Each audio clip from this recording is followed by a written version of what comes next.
മദ്യനയ അഴിമതി കേസിൽ ഡൽഹി മുഖ്യമന്ത്രി അരവിന്ദ് കെജ്രിവാൾ തിഹാർ ജയിലിലേക്ക്. കെജ്രിവാളിനെ കോടതി ഏപ്രിൽ 15 വരെ ജുഡീഷ്യൽ കസ്റ്റഡിയിൽ വിട്ടു.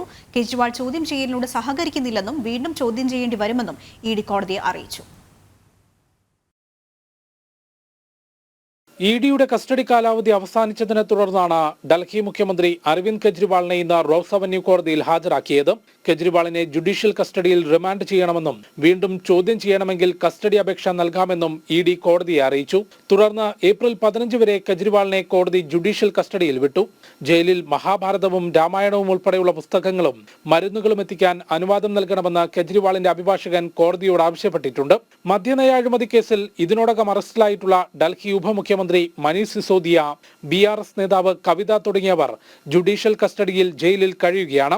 കെജ്രിവാൾ ചോദ്യം ചെയ്യലിനോട് സഹകരിക്കുന്നില്ലെന്നും ഡിജിറ്റൽ ഉപകരണങ്ങളുടെ പാസ്വേഡ് നൽകിയിട്ടില്ലെന്നും അന്വേഷണ സംഘം കോടതിയെ അറിയിച്ചു. അന്വേഷണം നിർണായക ഘട്ടത്തിലാണെന്നും അഴിമതി പണം വിനിയോഗിച്ചത് സംബന്ധിച്ച് വിവരങ്ങൾ ലഭിച്ചിട്ടുണ്ടെന്നും ഇഡി വ്യക്തമാക്കി. മാർച്ച് 21-നാണ് കേസിൽ അരവിന്ദ് കെജ്രിവാളിനെ ഇഡി അറസ്റ്റ് ചെയ്തത്. ജനം, ഡൽഹി.